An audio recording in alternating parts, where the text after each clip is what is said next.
এবার থেকে আর কোনো মহিলা সদস্যের প্রতিনিধির স্বামী কোনো সরকারি কাজে প্রতিনিধিত্ব করতে পারবেন না। পঞ্চায়েত সদস্যের প্রতিনিধি সংক্রান্ত কঠোর সিদ্ধান্ত রাজ্য সরকারের। এই মুহূর্তের একটি গুরুত্বপূর্ণ আপডেট, মহিলা প্রতিনিধির স্বামীর পঞ্চায়েত কার্যালয়ে প্রবেশাধিকারে নিষেধাজ্ঞা জারি করল সরকার।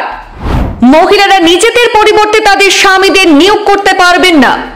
একজন মহিলা প্রতিনিধির স্বামী পঞ্চায়েত কার্যালয়ে গিয়ে কাজে হস্তক্ষেপ করতে পারবেন না।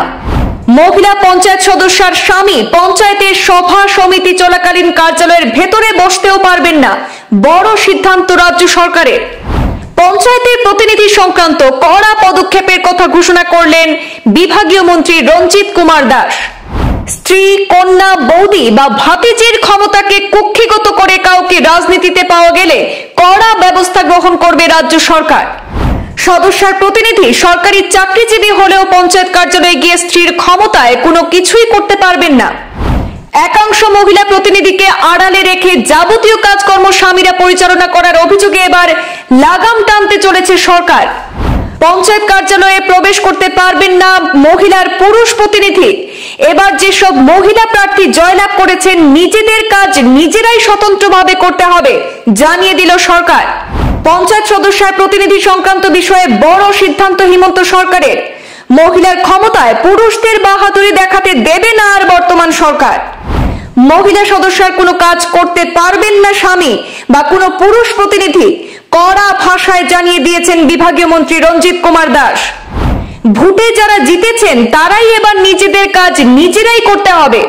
স্বামী, দেবর কিংবা ভাসুরকে লাগাতে পারবেন না পঞ্চায়েতের কাজে কোনো মহিলা সদস্য। রাজ্যের প্রত্যেকটি পঞ্চায়েতের সদস্যদের প্রতিনিধিদের উদ্দেশ্যে স্পষ্ট ফরমান জারি করলেন মন্ত্রী রঞ্জিত কুমার দাস। স্ত্রীর সঙ্গে পঞ্চায়েত কার্যালয়ে ঢুকতেও পারবেন না স্বামী। প্রতিনিধির কার্যালয়ের ভেতরে প্রবেশাধিকারের নিষেধাজ্ঞা জারি করল সরকার। সরকারি নিয়ম না মানলেই কড়া ব্যবস্থা গ্রহণ করা হবে। প্রক্সি বা বদলি সদস্য আর পঞ্চায়েত কার্যালয়ে গিয়ে ছড়ি ঘুরাতে পারবেন না, কড়া দাওয়াই সরকারের। বিভিন্ন সময় মহিলাদের স্বামী বা প্রতিনিধিরা ক্ষমতার অপব্যবহারের অভিযোগ উঠেছিল। এবার মহিলাদের ক্ষমতা কেড়ে নেওয়ার অভিযোগের বিরুদ্ধে আগে ভাগেই কড়া দাওয়াই নিয়েছে সরকার।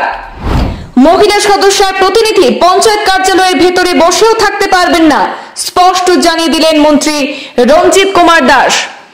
আরো একবার অতি গুরুত্বপূর্ণ এই আপডেট আরো একবার জানিয়ে রাখছি দর্শকদের। এবার থেকে মহিলা প্রতিনিধির স্বামী পঞ্চায়েত কার্যালয়ের প্রবেশাধিকারে একেবারে নিষেধাজ্ঞা জারি করেছে রাজ্য সরকার।